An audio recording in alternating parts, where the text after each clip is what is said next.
사랑과 은혜가 많으신 아버지 하나님 감사합니다. 주님의 이름을 찬양하며 주님을 높입니다. 주님만이 우리의 왕이시고 우리의 생명이시며 우리의 기쁨이고 우리의 소망입니다. 우리가 더 주님을 깊이 알고 주님을 사랑하게 하시고 주님과의 더 깊은 교제 안에서 마음껏 주님을 예배하고 주님을 높이고 주님을 경배하는 삶이 되어지도록 은혜로 함께하여 주옵소서. 아버지, 코로나19 때문에 우리가 대면하여 같이 예배를 드리지 못하지만 그 무엇보다도 주님 앞에 겸손히 엎드려 주님을 찾는 시간들이 되게 하시고 주님의 얼굴을 구할 수 있는 시간들이 되어지도록 하나님 은혜로 함께하여 주옵소서. 하나님, 영하권으로 매우 추운 날씨입니다. 하나님, 건강 지켜주시고 또 여러 가지 가정적으로 어려움이 없도록 하나님 모든 지체들의 가정마다 하나님의 은혜와 주의 자비와 주의 긍휼을 베풀어 주옵소서. 하나님, 이 시간도 주님 앞에 귀한 예물을 드렸사오니 하나님 받으시고 하나님의 영광에 쓰여지게 하시고 모든 지체들의 삶과 가정 안에 주의 평강과 은혜와 사랑으로 함께하여 주옵소서. 이 시간도 우리가 주의 말씀을 같이 나눌 때에 성령님께서 함께하여 주시기를 간절히 소망합니다. 예수님의 이름으로 축복하며 기도하옵나이다. 아멘.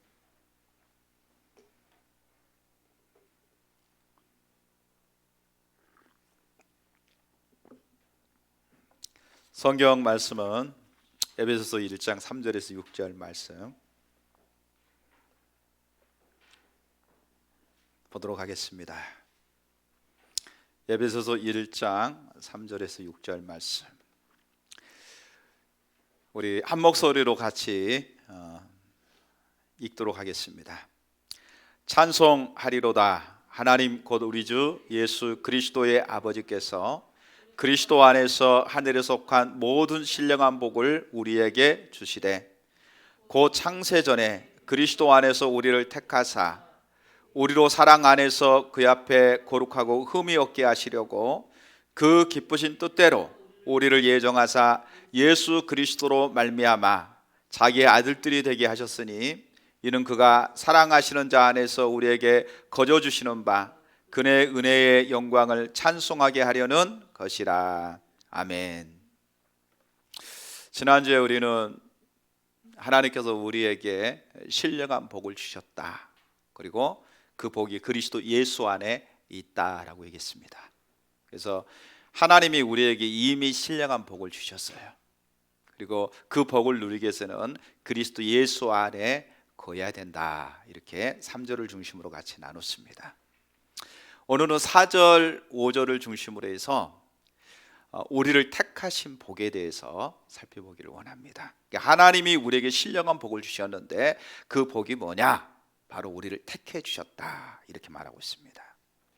4절에 보면 곧 창세 전에 그리스도 안에서 우리를 택하사 우리로 사랑 안에서 그 앞에 거룩하고 흠이 없게 하시려고. 자, 하나님께서 창세 전에 우리를 택하셨다, 이렇게 말씀하고 있습니다. 그러면 우리가 이 땅에 태어날 때에 결코 우연의 산물이 아니라는 것입니다. 그냥 우연히 그냥 태어났다, 이러지 않고 한 사람 한 사람이 하나님의 계획 가운데 이 땅에 태어났다고 하는 사실입니다. 아멘. 예. 그러니까 하나님이 우리를 창조하실 때에 하나님이 우리에게 목적을 가지고 계세요. 계획을 가지고 계세요. 그리고 그 하나님의 목적과 계획을 위해서 우리가 이 땅에 태어났습니다. 만약에 하나님이 나를 이 땅에 태어나게 하셨고 하나님이 나를 부르셨다, 이렇게 생각한다고 한다면 많은 사람들 중에 하나님이 나를 택하셨다, 하나님이 내 인생에 대한 계획을 가지고 계신다, 그리고 그 계획을 가지시고 하나님이 나를 택하셨고 부르셨다, 예수 믿게 하셨다. 얼마나 놀라운 축복입니까? 이거 한 가지만 해도 우리는 이 세상 그 어떤 것과도 비교할 수 없는 하나님의 큰 축복을 받은 존재입니다. 자, 그러면 이제 구체적으로 살펴보겠는데, 첫 번째로 우리 한 사람 한 사람은 이 땅에 하나님의 선한 일을 위해서 이 땅에 태어났다고 하는 사실입니다. 이제 하나님이 여러분을 택하셨어요. 부르셨어요. 뭘 위해서요? 하나님의 선한 일을 이루시기 위해서 하나님이 저와 여러분을 부르셨습니다. 에베소서 2장 10절 말씀 한번 찾아볼까요? 에베소 2장 10절. 우리는 그의 만드신 바라 그리스도 예수 안에서 선한 일을 위하여 지으심을 받은 자니 이 일은 하나님이 전에 예비하사 우리로 그 가운데 행하게 하려 하심이라. 자,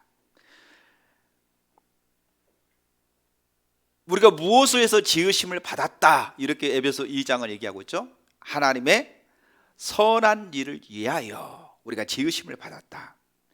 이 일은 하나님이 전에 미리 예비하셨다. 하나님이 그것을 예비하시고 하나님이 하나님의 선한 일을 위해서 우리를 하나님이 이 땅에 태어나게 하셨다. 이렇게 말씀하고 있는 겁니다. 그래서 하나님이 우리를 이 땅에 태어나게 하셨다. 하나님이 우리를 통해서 선한 일을 이루시기 위해서 하나님이 미리 예비하셨다. 그리고 하나님 우리를 부르셨다. 그렇다고 한다면 저와 여러분이 이 땅에서 하나님의 선한 일, 선하신 일을 위해서 하나님이 우리를 태어나게 하셨어요. 창조하셨어요. 그러면 우리가 이 하나님의 선한 일을 이루시기 위해서는 우리가 어디에 있어야 되냐면 그리스도 예수 안에 있어야 된다. 이렇게 말하고 있습니다.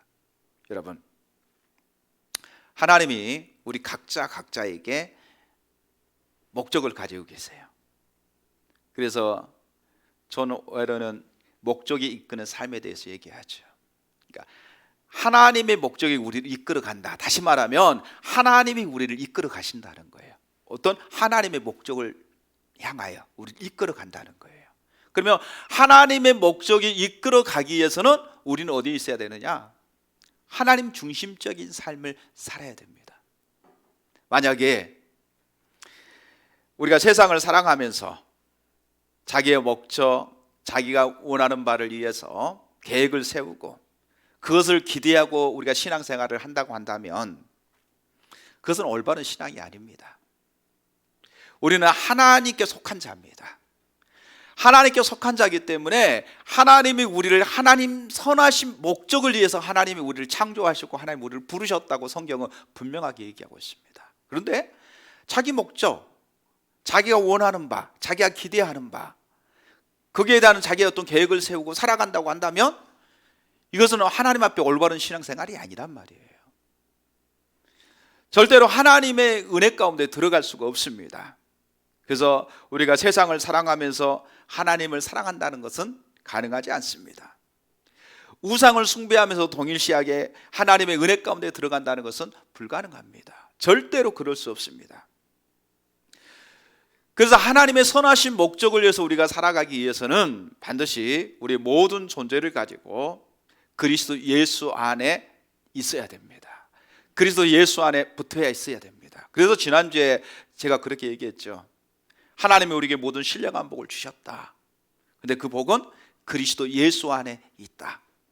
그리스도 예수 안에 있기 위해서는 마태복음 13장 44절에서 46절 말씀을 통해서 가장 값진 보화와 진주 되신 예수 그리스도를 우리의 모든 것으로 사야 된다. 하나님이 우리에게 예수 그리스도가 가장 값진 보화요 진주이기 때문에 너의 모든 것을 가지고 예수 그리스도를 사라. 가장 값진 보화와 진주를 사라 이렇게 말했던 것처럼 예수 그리스도를 사야 됩니다. 그러면 이제 사람들이 그렇게 생각하는 것이죠. 다 팽개치고 예수 그리스도만 오직 쫓아가야 됩니까? 이렇게 얘기합니다. 그런데 이것은 우리 중심의 자세입니다. 마음의 자세를 얘기하고 있어요. 내가 오직 예수 그리스도를 중심으로 따르게 될 때에 주님이 우리에게 하나님의 선한 일이 무엇인가를 우리에게 밝히 보여주시는 거예요. 그러니까 하나님의 선한 일, 대부분 많은 사람들이 이렇게 생각하거든요. 세상 일과 하나님의 일을 구별하려고 해요. 구별하려고. 그러니까 하나님의 일 그러면 우리는 어떤 생각을 가지고 있냐면 교회 안에서 이루어진 일을 하나님의 일이라고 생각을 하고 그 다음에 우리가 직장 생활을 한다든지 또 학교를 다닌다든지 다른 일을 하면 이건 세상 일 이렇게 구별을 해요. 그러면 한 가지 이렇게 물어봅시다. 하나님은 교회 안에만 계시나요? 하나님의 일은 교회 안에서만 이루어집니까? 아니잖아요. 온 우주 만물이 다 주님의 것이거든요. 주님이 창조하셨거든요.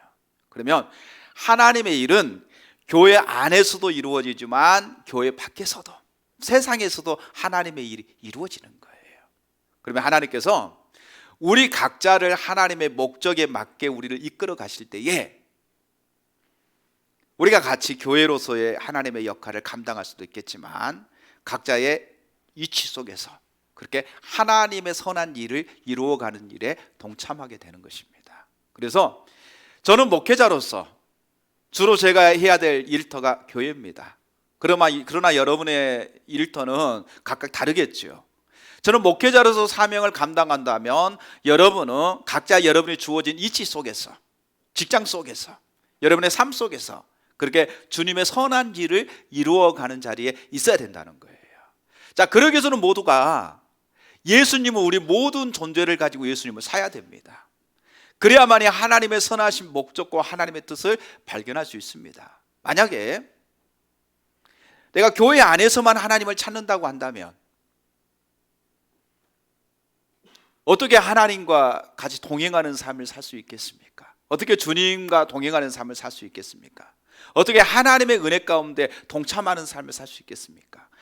그리스도 예수 안에 거하지 않는다고 한다면 어떻게 하나님의 선한 뜻을 발견할 수 있겠어요? 발견할 수 없다는 거지요. 그래서 우리 한 사람 한 사람이 하나님의 선한 일을 위해서 창조했다고 하는 사실을 여러분이 기억하셔야 되고요. 그리고 하나님이 그 안에 머물러 있게 될 때에 반드시 하나님이 우리에게 어떤 계획을 가지고 계신지, 어떤 목적을 가지고 계신지 하나님 우리에게 밝히 보여주시게 되어 있습니다. 그러니까 보여주면 그 하나님의 목적을 따라서, 계획을 따라서 살아가면 되는 거예요. 순종하고 가면 되는 거예요. 그러니까 신앙이 어려운 게 아닙니다. 하나님의 부르심이 있단 말이에요. 여러분이 창세 전에 하나님이 여러분을 택하셨어요. 그리고 하나님이 여러분의 부모님을 통해서 여러분을 이 땅에 태어나게 하셨습니다. 아멘. 어떤 사람은 부유하게 태어날 수 있고요, 어떤 사람은 가난하게 태어날 수 있고요, 어떤 사람은요 여러 가지 환경을 통해서 태어날 수 있어요. 그런데 하나님이 여러분을 이 땅에 태어나게 하셨고 하나님이 여러분을 창조하셨다고 하는 사실을 보게 될 때에 그걸 가지고 우리가 불평을 한다든지 원망을 한다든지 낙심한다든지 이래서는 안 됩니다. 하나님이 우리를 선한 목적을 위해서 하나님이 우리를 창조하셨다는 거예요. 여러분 이사야서에 보게 되면 이렇게 말합니다. 하나님이 그릇을 만들어요. 하나님은 토기장입니다. 그 그릇을 만듭니다. 그릇을 만드는데 그릇 종류가 많잖아요, 그렇죠? 하나님께서 하나님의 목적을 따라서 여러 그릇을 만드는 거예요. 그러면 다양하게 그 그릇들은 다 중요한 역할을 감당합니다. 큰 그릇도 필요하고 작은 그릇도 필요하고요, 질그릇도 필요하고요. 예, 다 다양하게 그 그릇의 어떤 용도가 다 있단 말이죠. 그러면 이렇게 말하는 거죠. 왜 나는 질그릇입니까? 왜 나는 이렇게 보잘것없게 만들었습니까? 감히 그릇이 창조하신 분한테 그렇게 말할 수 있냐는 거죠. 말할 수 없다는 거죠. 하나님께서 각자 그걸 통해서 영광을 받으시기 위해서 하나님의 선한 일을 위해서 하나님이 그 그릇들을 다 만들었었어요. 그렇다고 한다면 우리가 어떤 상황, 어떤 이치, 어떤 모습을 가지고 있든지 원망불평할 것이 아니라 하나님이 하나님의 선한 목적을 위해서 나를 창조하셨구나, 하나님 나를 부르셨구나, 나를 계획하고 계시구나, 그것을 바라보면서 도리어 하나님께 감사하고 하나님께 찬양을 올려드려야 될 줄로 믿습니다. 그리고 이제 중요한 게 그거지요.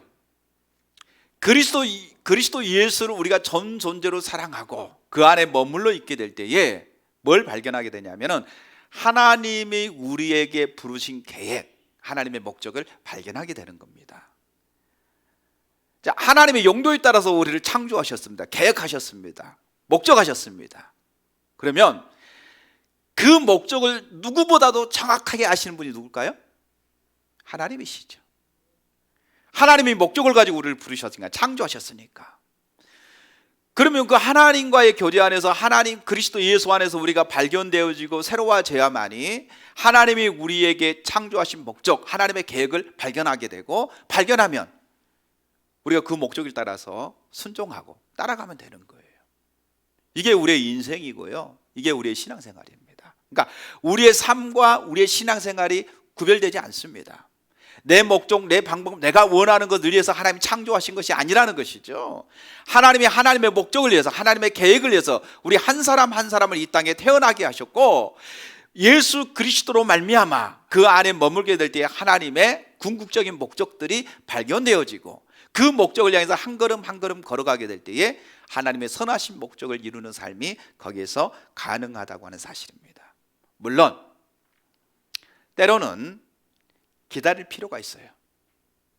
하나님이 부르실 때는 있는 모습 그대로 부르세요. 그런데 하나님이 쓰시려고 하면은요, 하나님이 쓰기 좋은 그릇으로 빚으시는 단계가 필요합니다. 하나님께서 저와 여러분을 하나님 쓰기 좋은 그릇으로 하나님 빚으시는 겁니다. 깨끗하게 빚으시는 거예요. 그래서 우리가 때로는 더디게 느껴진다 할지라도 하나님의 때에 하나님 합당하게 그 일을 이루시도록 하나님께서 합력하여 선을 이루시는 분입니다. 오케스트라 보면은 다양한 악기들이 다 동원되어지잖아요, 그렇죠? 뭐 피아노부터 시작해서 바이올린, 첼로, 뭐 쭉, 제가 관양 악기는 잘 모르지만 많잖아요. 보면은 한 작품을 위해서 어떤 거는 막 부지런히 하는 것도 있지만, 어떤 작품은 보게 되면은요, 한 악기는 계속 기다려. 한 번 퉁 이렇게 치고 지나갑니다.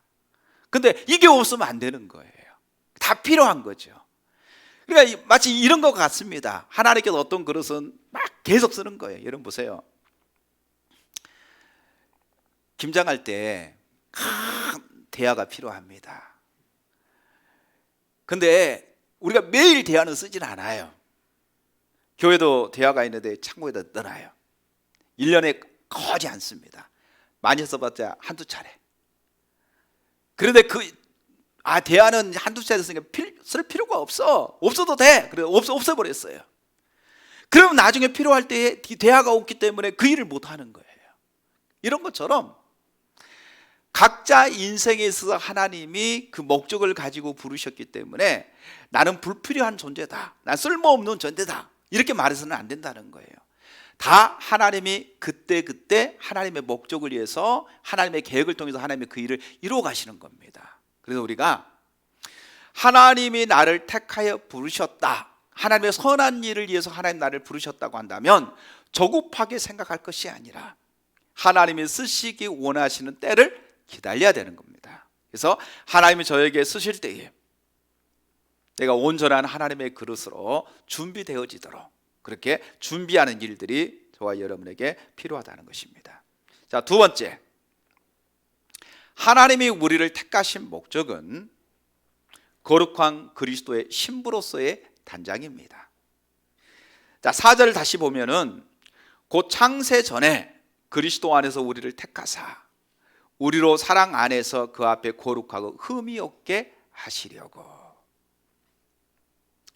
자, 하나님이 우리를 창세전에 택하셨다. 자, 그런데 하나님 앞에 거룩하고 흠이 없게 하시기 위해서 택했다, 이렇게 말하고 있습니다. 다시 말하면 이렇게 말하는 거죠. 하나님이 우리에게 거룩하고 흠이 없기를 하나님이 원하신다는 거예요. 깨끗하기를 원한다는 거예요.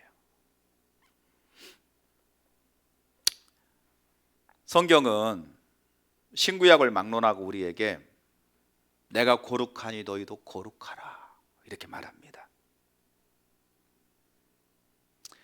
하나님이 우리를 택하신 목적 중에 하나가 뭐냐면은 거룩하라는 거예요. 거룩하라.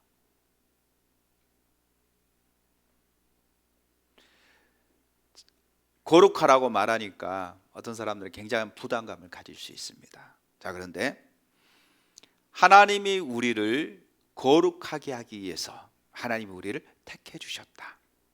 그럼 몇 가지를 살펴봐야 되겠죠. 첫 번째로 우리가 거룩해지기 위해서는 예수님의 보혈로 깨끗하게 씻어야 됩니다. 에베소 5장 25절에서 27절 찾아보실까요?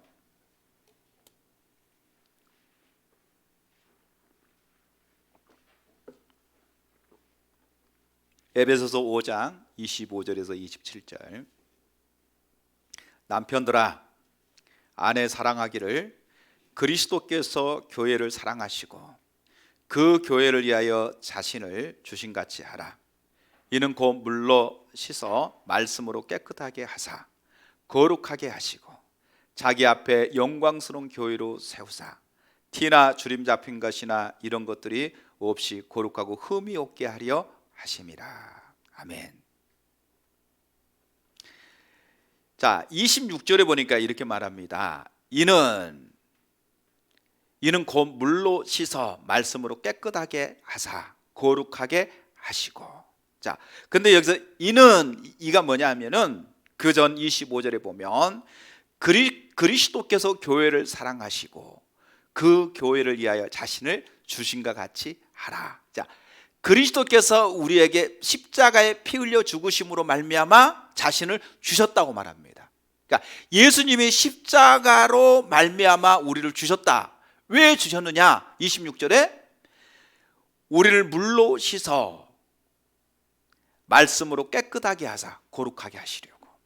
우리를 거룩하게 하시기 위해서 예수님이 십자가에 피 흘려 죽으셨다. 이렇게 말씀하고 있습니다.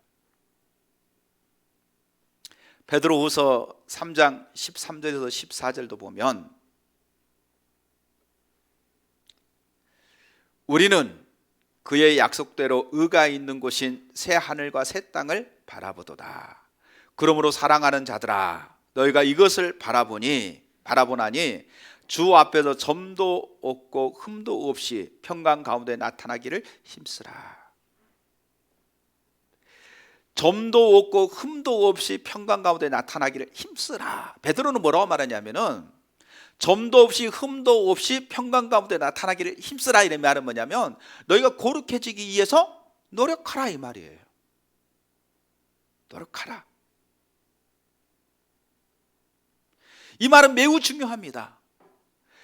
예수 그리스도로 말미암아 우리가 거룩해진다.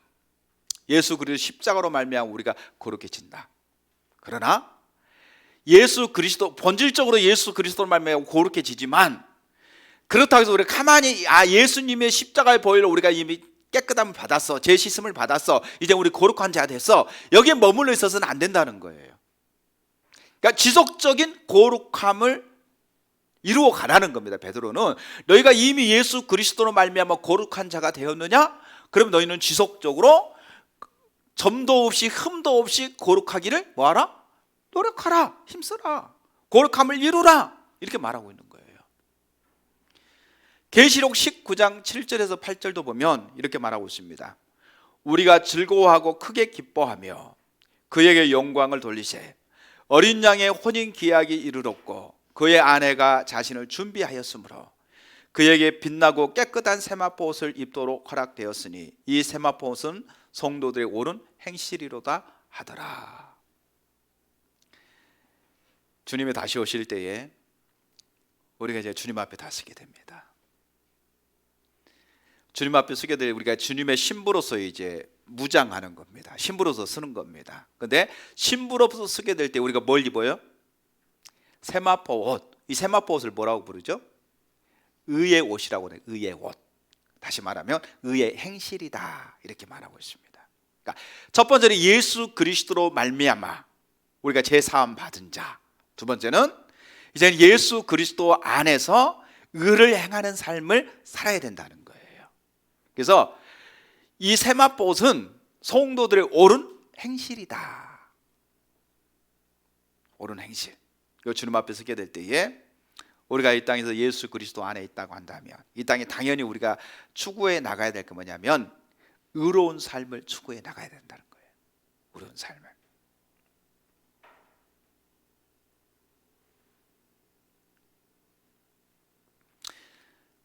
자, 그러면은요, 우리가 그리스도의 신부로서 서기 위해서는 거룩한 삶이 필수적입니다.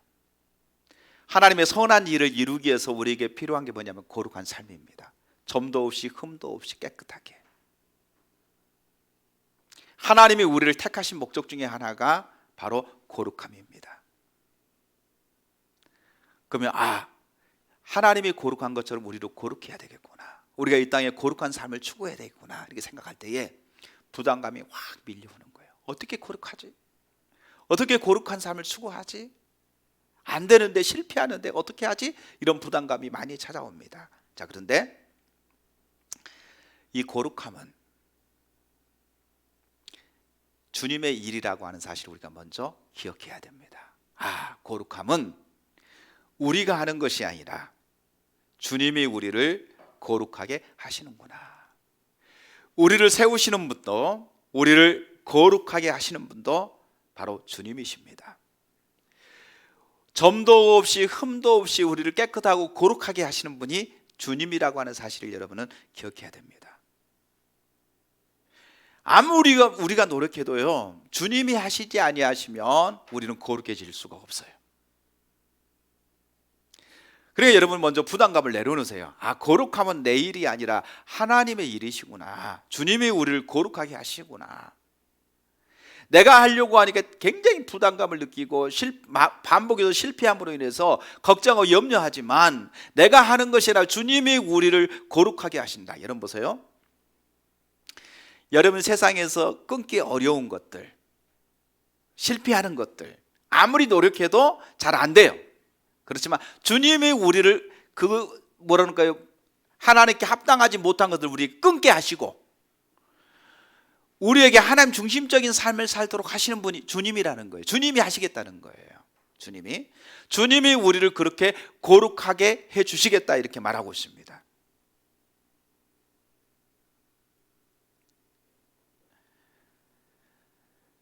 그래서 무엇보다 중요한 게 뭐냐면요, 주님이 우리를 그렇게 거룩해지게 해 주시겠다고 말할 때에 그럼 우리는 뭐 하면 되느냐? 주님이 하신다는데 우리는 주님 안에 붙어 있으면 돼요. 주님 안에. 그래서 우리가 거룩해지기 위해서는요, 무엇보다도 신앙의 본질 안에, 십자가의 복음 안에 서 있어야 됩니다. 거기서부터 출발하는 겁니다. 거룩함은 주님 안에 붙어 있을 때, 신앙의 본질을 추구하는 자리에 머물러 있게 될 때 주님이 우리 안에서 거룩함을 이루어 가시는 거예요. 여러분, 내가 하려고 하면은요, 본질 안에 붙어 있지 않아도요, 내가 하려고 하면은요, 거룩한 모습은 띌 수가 있습니다. 보일 수 있어요. 예수님 당시에 바리새인들이 겉으로 볼 때는 사람들한테 굉장히 거룩한 모습을 보였어요. 겉으로는 굉장히 깨끗하잖아요. 그렇지만 속에는 온갖 더러운 것들이 가득한, 마치 썩은 무덤처럼 속에는 온갖 썩은 것들이 가득하지만 겉으로는 해를 치료해서 깨끗한 것처럼 이렇게 보여지는 겁니다. 예수님이 이렇게 말하죠. 너희가 경건의 모양은 있지만 경건의 능력은 없다, 이렇게 말하는 거죠. 디모데후서 3장 1절에서 5절을 보니까 이렇게 말하고 있습니다. 너는 이것을 알라.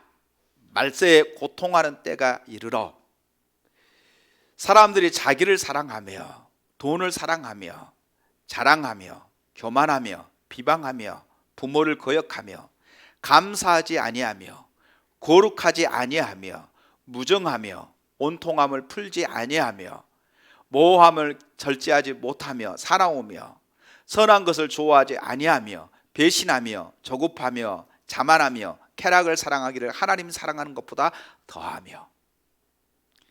그러면서 5절에 이렇게 말합니다. 경건의 모양은 있으나 경건의 능력은 부인하니 이 같은 자들에게서 내가 돌아서라. 종교적인 모습은 있어요. 교회 다니니까 사람들이 볼 때에 뭔가 이렇게 경건의 모양은 있단 말이에요. 근데 문제는 뭐냐면요, 그러니까 종교적인 열심은 있어요. 종교적인 열심이 있는데 문제는 뭐냐면 하나님과 동행하며 하나님 중심적인 삶은 살지 못한다는 거예요.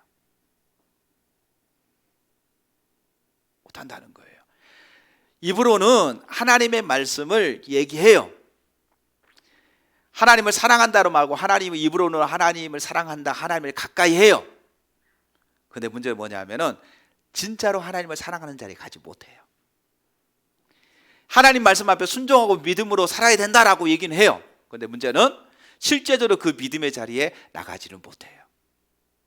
경건의 모양은 있어요. 그러나 경건의 능력은 없다. 다시 말하면요,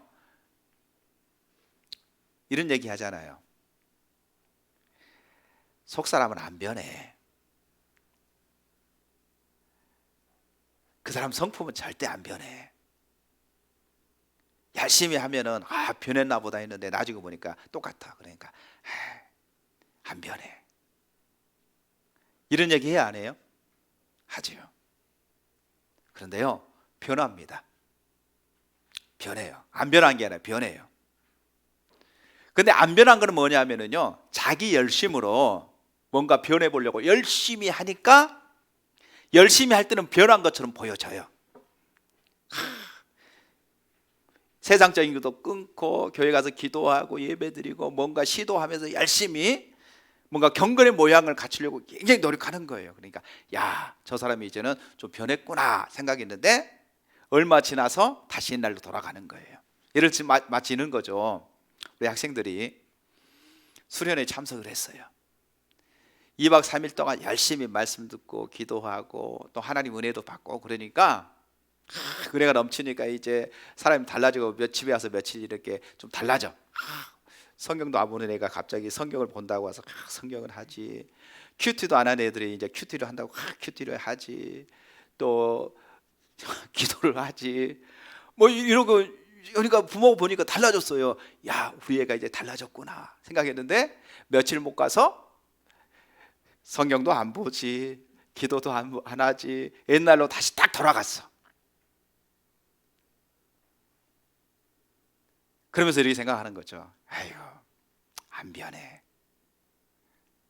아니요, 변합니다. 겉으로 보일 때는 모양은 그럴싸하게 하지만 그러나 속은 여전히 변하지 않는 자기 욕망, 탐심, 세상 사랑함이 가득한 것을 얘기하죠. 종교적인 열심에서 사람들이 볼 때는 경건하고 거룩한 척 보이지만 그러나 실제의 삶 속에서는 여전히 세상 사랑함이 가득해요. 자기 사랑이 가득해요. 세상적인 욕망, 자기를 갖다가 사람들한테 인정받고자 하는 그 욕구가 계속해서 가득한 자리에 머물러 있는 거예요. 겉으로는 거룩한 척 보여요. 근데 실제로 거룩하지 않아요. 이들에게 돌아서라는 겁니다. 그럼 뭐냐면 이거죠. 거룩하면 내가 하려고 하니까 그런 모습이 드러나는 거예요. 내가 하는 것이 아니라 주님이 우리를 거룩하게 하시는데 주님이 우리를 거룩하게 하실 때에 우리는 그리스도께 붙어 있기만 하면 되는 거죠. 붙어 있기만 하면. 그리스도를 전전적으로 알고 사랑하고 그리고 그리스도 안에 붙어 있기만 하면 그리스도가 우리를 받고 가신다는 거예요. 그리스도가.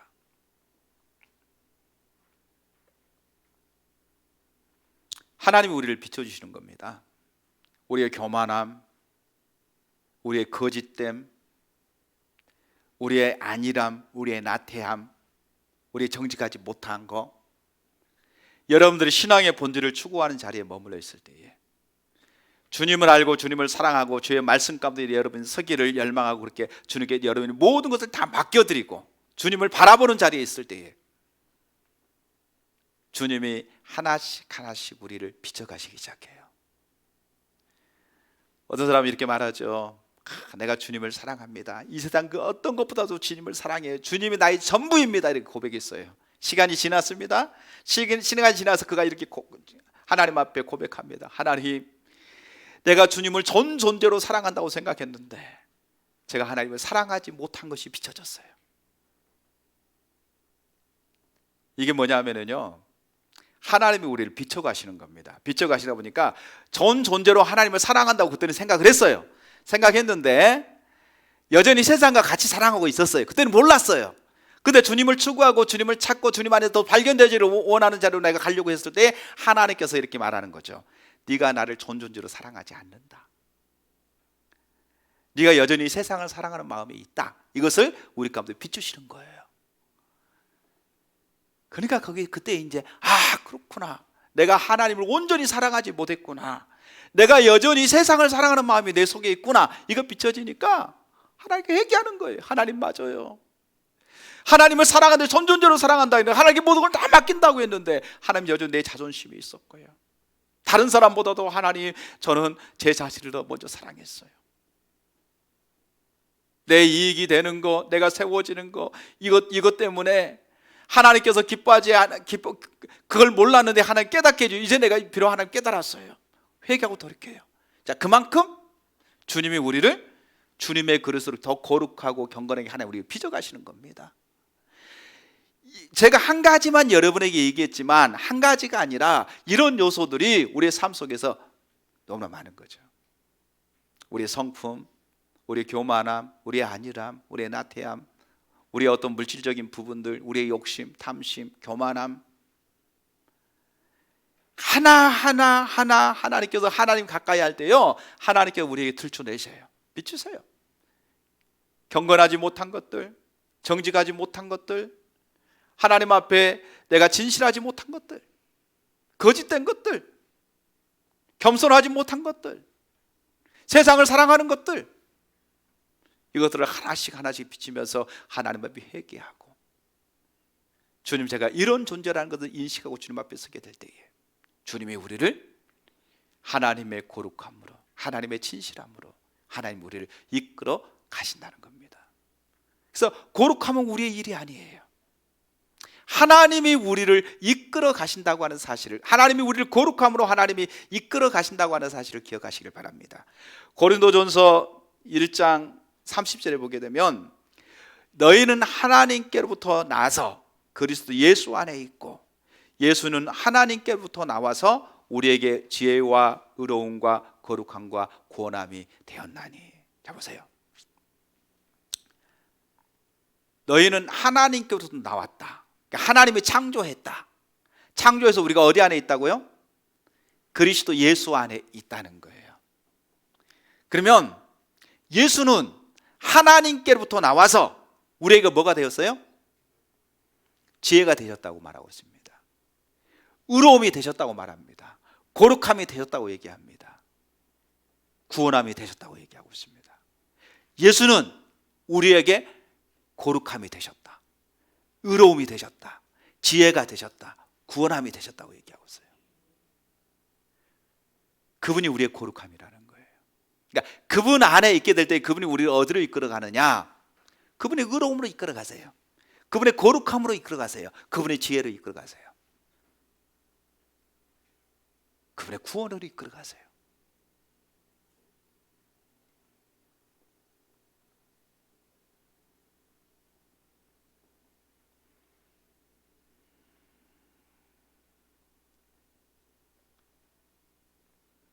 하나님께 있어야만요, 주님 안에 머물러 있을 때에 하나님이 우리를 다루시죠. 주님 안에 머물러 있지만 다루시지 않습니다. 여러분 보세요. 주님을 찾는 사람을, 하나님 앞에 서고 주님을 따라가려고 하는 사람을 하나님께서 좋은 그릇으로 빚으시기 위해서 하나님이 다루세요. 깨끗하게 하세요.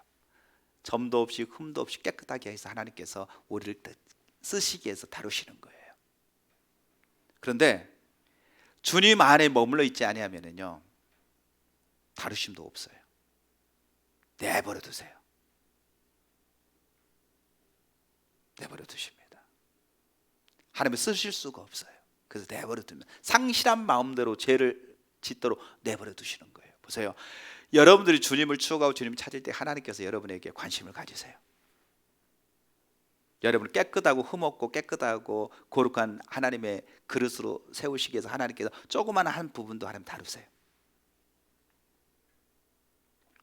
거짓말했어요. 하나님 비추세요. 그 거짓말이 얼마나 하나님 앞에 죄라고 하는 것을 비치면서 마음을 아프게 해요.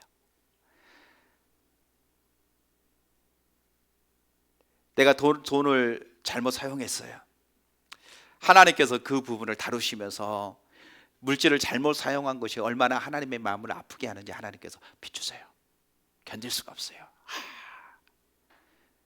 내가 하나님이 기뻐하지 않는 것에 돈을 사용했구나. 하나님이 기뻐하지 않는 내가 나를 위해서 순간적으로 거짓말했구나. 그런데 이게 마음에 찔려. 마음이 너무 아파. 이게 하나님의 마음을 아프게 했다고 하는 사실이 비춰지니까 견딜 수가 없어. 그래서 하나님께 회개하는 거예요. 하나님 맞아요. 하나님, 제가 하나님을 사랑한다고 했는데 순간적으로 나를 위해서 내가 거짓말했어요. 모든 것이 다 주의 것이라고 했는데 하나님이 기뻐하지 않는 것에 내가 물질을 사용했어요. 하나님 용서해 주세요. 하나님 다루시면 이런 일들이 일어나요. 그런데 문제는 이거죠. 우리가 그리스도 밖에 있으면, 그리스도 안에 있으라고 자꾸 그러잖아요. 그리스도 안에 있어라, 그리스도와 같이 붙어 있어라 이렇게 말하잖아요. 그리스도 밖에 있으면은요, 거짓말해도요 아무렇지가 않아요. 물질을 내 마음대로 사용해도요 아무렇지가 않아요. 시간을 내 마음대로 사용해도요 아무렇지가 않아요.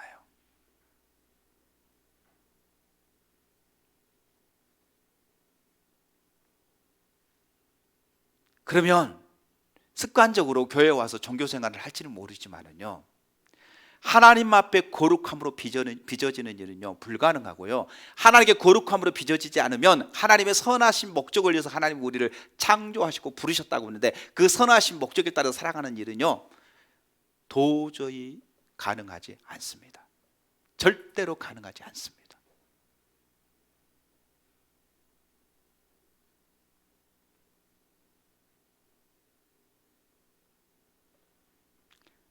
여러분 보세요. 하나님께서 하나님의 선하신 목적을 위해서 하나님 우리를 택하셨다, 선하신 목적을 위해서 하나님 우리를 창조하셨다 이렇게 말하니까, 가만히 있어도 하나님이 우리에게 그렇게 해 가시겠구나. 아니요, 그렇지 않습니다. 그 일을 해서 하나님께서 우리 안에 우리를 거룩하고 흠없고 티 없이 거룩하게 하나님 빚으셔서 그 선하신 목적을 위해서 하나님 사용하셔야 되는데, 그래서 우리가 해야 될 일이 뭐냐면 거룩함을 추구해야 됩니다. 근데 그 거룩함은 우리의 일이 아니란 말이죠. 주님의 일이란 말이죠. 주님의 일이기 때문에 우리는 무엇보다도 주님 안에 있어야 돼요. 주님과의 친밀한 교제, 신앙의 본질 가운데 머물러 있게 될 때에 주님이 우리를 빚으십니다. 하나님 우리를 다루십니다. 정결하고 거룩한 흠없는 그리스도의 자녀가 되어지도록 하나님이 우리를 부르십니다. 그때에 우리의 성품이 빚어지는 게 달라지는 거예요. 주님의 성품으로, 주의 마음으로, 주님의 지혜로, 주의 사랑으로, 주의 의로움으로. 고린도전서 1장 30절이 그렇게 말하고 있어요.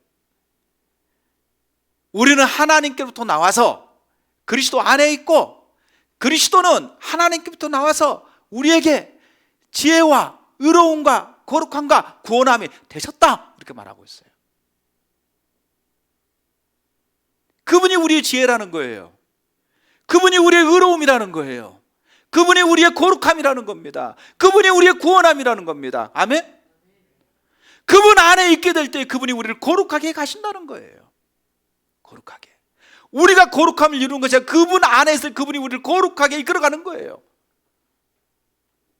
그럼 우리는요 그분이 비춰주신 대로 그분을 따라가면 되는 거예요. 그때 하나님이 우리를 그렇게 거룩함으로 이끌어 가십니다. 자, 5절에 보십시오. 5절. 에베소 1장 5절.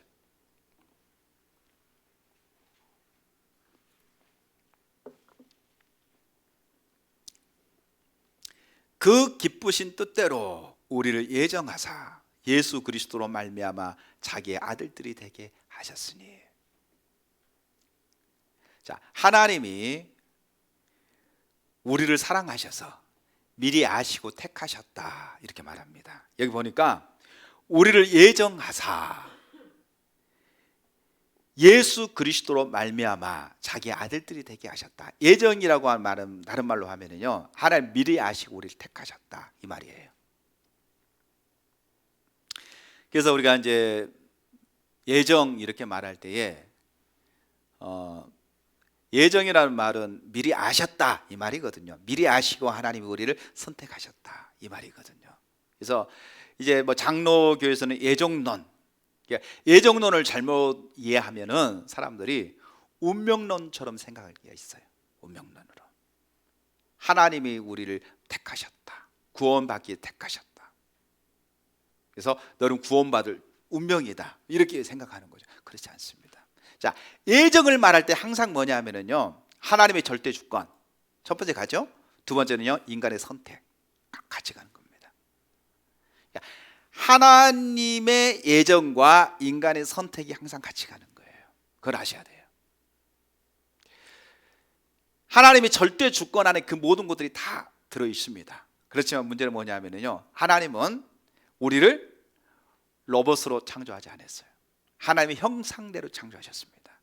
그래서 하나님은 인간의 의사가 없이, 인간의 선택이 없이 그 어떤 일도 하나님이 강제적으로 해 가시지 않습니다. 하나님이 우리에게 자신을 보이시고 말씀하시지만 반드시 뭐가 따르냐면 우리의 선택이 뒤따라요. 선택이. 그러니까 하나님이 예정하셨다 이렇게 말하는 것은 하나님 미리 아시고 하나님 우리를 택하셨다는 거예요. 자, 로마서 8장 29절에서 30절. 로마서 8장 29절 30절 볼까요? 하나님이 미리 아신 자들을 또한 그 아들의 형상을 본받게 하기 위하여 미리 정하셨으니 이는 그로 많은 형제 중에서 맏아들이 되게 하려 하심이니라. 또 미리 정하신 그들을 또한 부르시고 부르신 그들을 또한 의롭게 하시고 의롭다 하신 그들을 또한 영화롭게 하셨느니라. 보세요.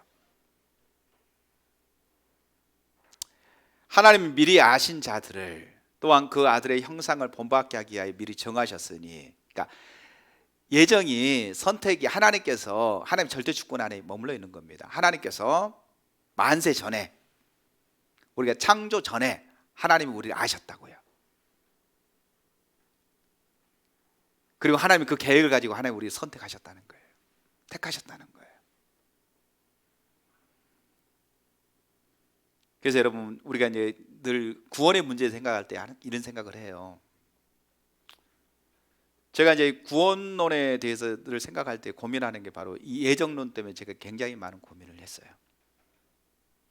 어떤 사람은 구원받기로 선택됐고 어떤 사람은 구원받지 못하는데 이거 너무하지 않느냐, 이 공평하지 않다. 어떻게 어떤 사람은 구원받고 어떤 사람은 구원받지 못하냐. 인간적인 입장에서 그런 생각을 해봅니다. 자, 그런데 하나님이 창조주세요. 하나님이 창조하기 전부터 하나님 그 모든 것을 미리 다 계획하셨어요. 예정하셨어요.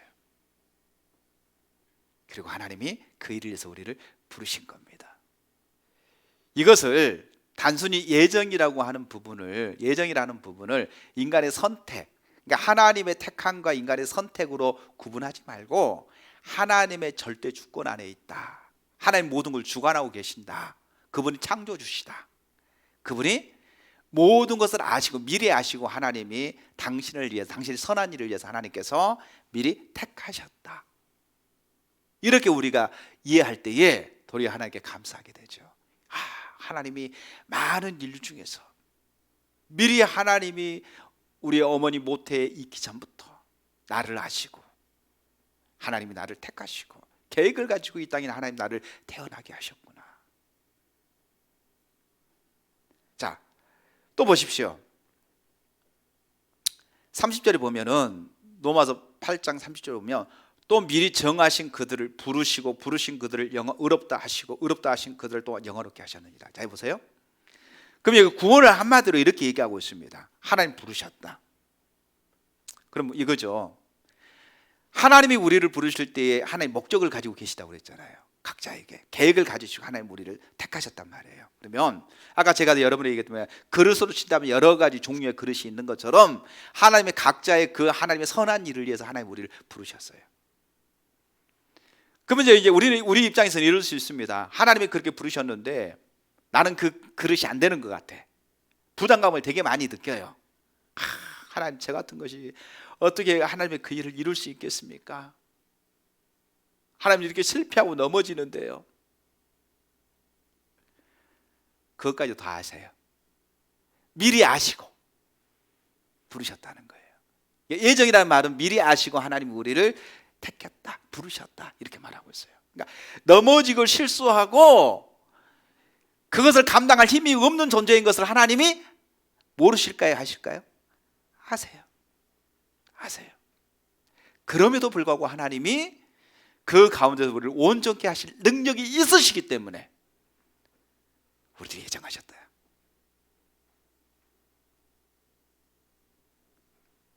우리가 약할 때 하나님이 강하심입니다. 하나님은 어리석은 자를 통해서 지혜로운 자를 부끄럽게 여기시고 가난한 자에게서 부한 자를 부끄럽게 여기시는 능력이 하나님께 있습니다.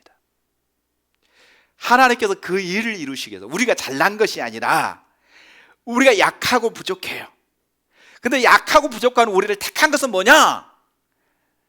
내가 약하고 부족한데 내가 뭔가 놀라운 일을 했다고 생각해 봅시다. 그러면 사람들이 야, 김태주가 참 놀라운 일을 했네 이렇게 본 게 아니라 야, 김태주를 쓰신 하나님이 참 놀랍다. 아멘. 하나님을 인정하고 하나님을 바라볼 것이니까. 야, 그 말도 안 되고 형편없는 존재인데 어떻게 저 존재가 저런 놀라운 일을 했지?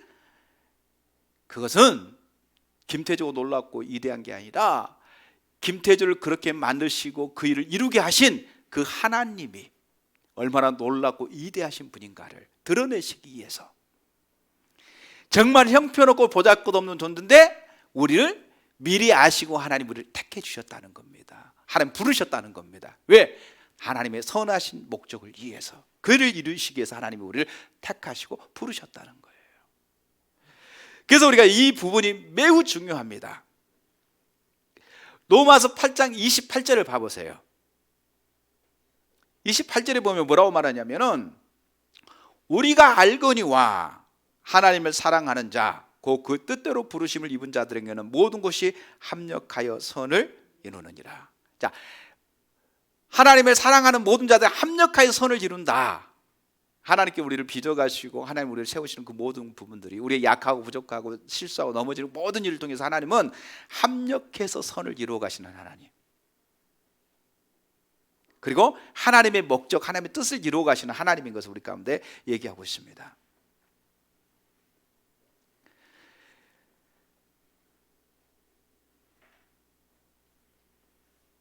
여러분, 이 하나님의 택하심과 또 예정에는 목적이 있습니다. 하나님 반드시 그 목적을 위해서 우리를 부르신 거예요. 출애굽기 19장 3절에서 4절에 보게 되면, 구약에 보게 되면 하나님께 이스라엘 백성들을 부르실 때도 마찬가지였어요. 출애굽기 19장 3절에서 4절, 모세가 하나님 앞에 올라가니 여호와께서 산에서 그를 불러 말씀하시되 너는 이같이 야곱에 지게 말하고 이스라엘 자손에게 말하라. 내가 애굽 사람에게 어떻게 행하였은가? 내가 어떻게 독수리 날개로 너희를 업어 내게로 인도하였음을 너희가 보았느니라.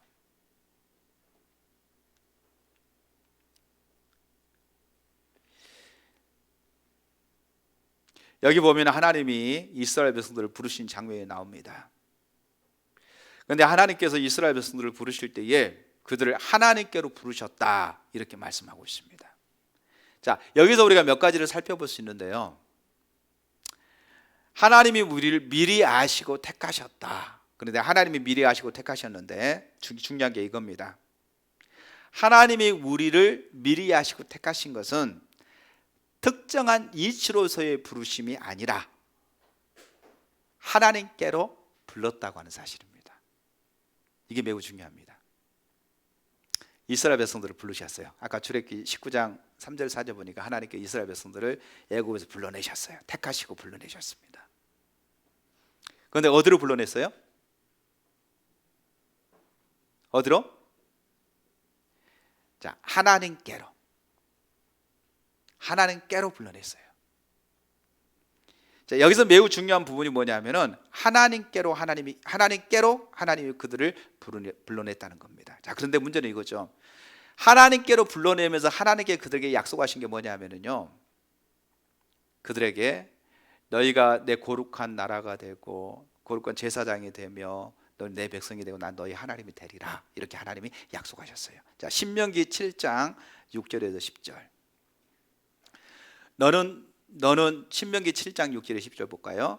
너는 여호와 내 하나님의 성민이라. 내 하나님 여호와께서 지상 만민 중에서 너를 자기 기업의 백성으로 택하셨으니 여호와께서 너희를 기뻐하시고 너희를 택하심은 너희가 다른 민족보다 수요가 많기 때문이 아니니라. 너희는 오히려 모든 민족 중에 가장 적으니라. 여호와께서 다만 너희를 사랑하심으로 말미암아 또는 너희의 조상들에게 하신 맹세를 가리켜 하심으로 자기의 권능의 손으로 너희를 인도하여 내시되 너희를 그종 되었던 집에서 애굽 왕 바로의 손에서 속량하셨으니 그런즉 너는 알라. 오직 내 하나님 여호와는 하나님이시요 신실하신 하나님이라. 그를 사랑하고 그의 계명을 지키는 자에게는 천대까지 그의 언약을 이행하시며 인애를 베푸시되 그를 미워하는 자에게는 당장에 보응하여 멸하시리니 여호와는 자기를 미워하는 자에게 지체하지 아니하고 단장에 그에게 보응하시느니라. 자, 하나님이 이스라엘 백성들을 택하신 이유는요, 하나님의 사랑 때문에 그들을 택하셨다고 얘기합니다. 그리고 7절에 이렇게 말합니다. 너희가 뛰어나기 때문에 너희를 택한 것이 아니다, 이렇게 말합니다. 너희가 강한 나라였기 때문에 너희를 택한 것이 아니라는 거예요. 너희가 열국 중에 가장 약하고 가장 힘이 없는 민족이었기 때문에 너희를 택했다, 이렇게 하나님이 말합니다. 그리고 이렇게 말하죠. 하나님이 너희를 택한 것은 하나님께로 택했다. 그런데 이렇게 생각할 수 있어요. 우리는 하나님의 선민이다. 우리는 하나님의 제사장 나라다. 우리는 하나님의 선민이고 우리는 하나님의 제사장 나라다. 이렇게 먼저 우리가 초점이 어디에 가버리냐면은 하나님께로 하나님을 택했고 우리는 연약하고 작기 때문에 택했는데 우리는 마치 우리가 대단한 존재가 됐기 때문에 하나님 우리를 택하셨다, 이렇게 생각할 수 있어요.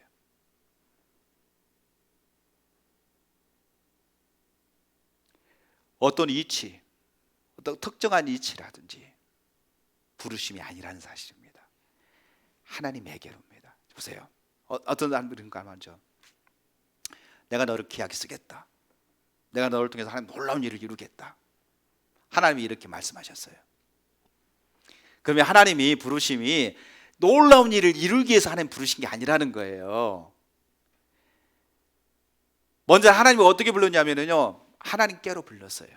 그러니까 하나님 그리스도 예수 안에 있게 될 때 하나님 우리를 어떻게 이끌어 가시냐면 그 놀라운 일을 이룰 수 있는 자로 하나님이 이끌어 가세요. 무슨 말인지 아시겠죠? 근데 우리가 착각하는 경우가 있어요. 그러니까 미리 아시고 하나님 우리를 택해 주셨다, 하나님의 선한 놀라운 일을 이루게 택해 주셨다, 이렇게 말하니까 그 선한 일, 놀라운 일, 우리 초점 용도 거기에 가 있는 거예요. 하나님이 가나안 땅, 적과 꿀이 흐르는 가나안 땅으로 너희를 인도해 가지고 거기서 나는 너희 하나님 되고 너희 내 백성이 되고 너희를 제사장 나라 되고 내 소유 내 제사장 내에서 너희를 통해서 열국이 복을 받게 하겠다, 이렇게 생각하니까 그들의 마음이 온통 어디에 있어요? 가나안 땅에 있어. 가나안 땅에 온통 관심이 다 가나안 땅에 뺏겨버렸어. 그러니까 광야길을 걸어가는데 어려움이 계속 차지하니까 가나안 땅에 못 들어가니까 속이 상해. 너무너무 힘들어.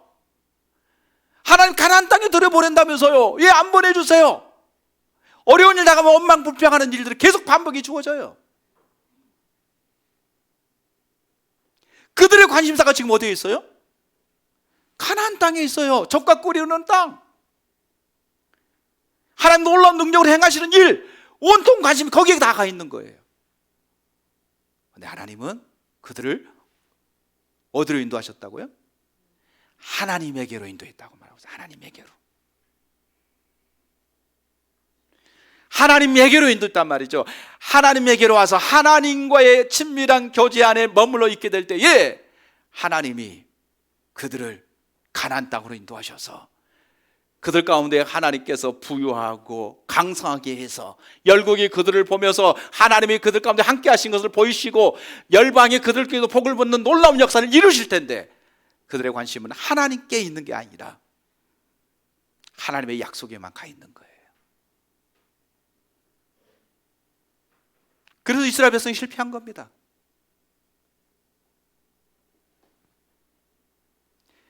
베드로전서 2장 9절에서 10절에 이렇게 말합니다. 그러나 너희는 택하신 족속이요 왕같은 제사장들이요 거룩한 나라요 그의 소유된 백성이니 이는 너희를 어두운 데서 불러내어 그의 귀한 빛에 들어가게 하신 이의 아름다운 덕을 선포하게 하십니다. 너희가 전에는 백성이 아니더니 이제는 하나님의 백성이요 전에는 긍휼을 얻지 못했더니 이제는 긍휼을 얻은 자니라. 여기서 우리에게 하나님의 특정한 이치로 부르시지 않았다는 사실을 말하고 있습니다. 특정한 이치는요, 주님 안에 거할 때에 하나님이 우리에게 특정한 이치로 해 하나님이 이끌어 가십니다.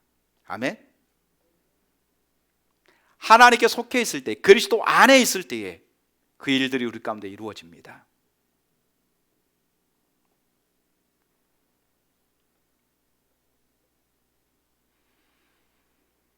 그리스도 안에 머물러 있지 아니하면은요, 그 하나님의 약속이 성취되지 않아요. 성취되지 않습니다.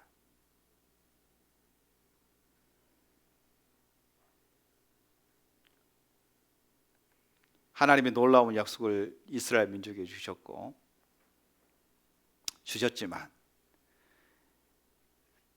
그 약속은 하나님 중심적인 삶을 살 때에 그 약속이 그들 가운데 성취되어지는 거예요. 근데 하나님을 떠나니까 그 약속이 지연되는 겁니다. 이루어지지 않는 것입니다.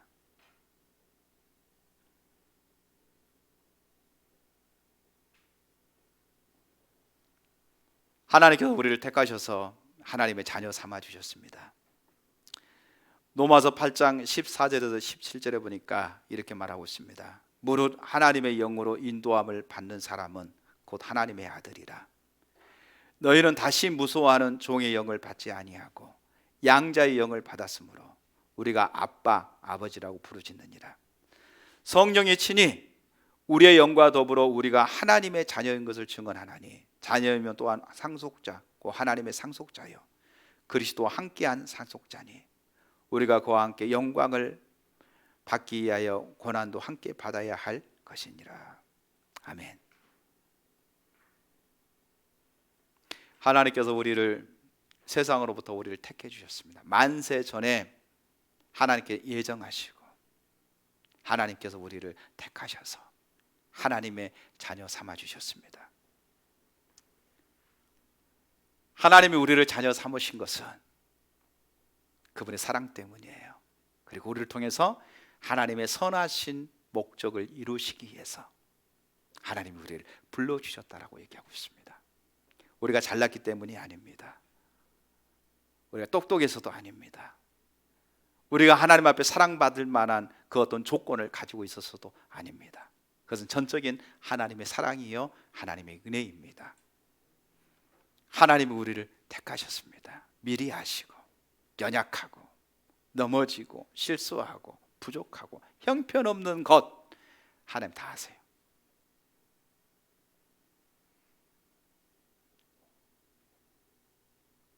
여러분을 아세요. 저를 아세요. 우리를 아세요. 의지가 약한 것 아세요. 세상의 유혹에 금방금방 넘어지는 거 아세요. 아니라고 나태한 것 아세요. 그럼에도 하나님의 사랑으로 우리를 택하시고 부르셨습니다. 그리고 이렇게 말합니다. 내 안에 거하라. 나도 너희 안에 거하리라.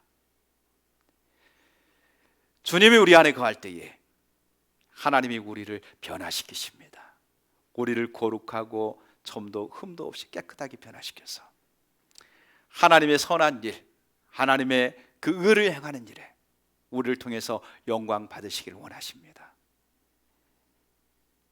여러분, 하나님이 여러분을 하나님의 자녀 삼으셨다는 이 사실이야말로 우리가 이 세상에 그 어떤 것과도 비교할 수 없는 가장 큰 복을 받았습니다. 하나님이 택하셨다. 하나님이 우리를 자녀 삼으셨다. 하나님이 모든 것을 다 아시고 미리 아시고 하나님이 우리를 예정하사 부르셨다. 이게 하나님이 택하신 복입니다. 우리는 그 놀라운 복을 받았습니다. 하나님 나를 아신다. 하나님 너를 너무나 잘 아신다. 내 약함과 내 연약함을 아신다. 나의 모든 걸 다 알고 계신다. 그러면서 하나님 나를 부르시고 하나님이 택하셔서 자녀 삼으셨다는 사실입니다. 그 하나님께 감사하고, 야, 내가 정말 하나님의 큰 복을 받았구나. 하나님 나를 택해 주셨구나. 하나님께 존귀와 영광과 찬양을 올려드리는 우리 모두가 될 수 있기를 주의 이름으로 축원합니다. 찬양하겠습니다.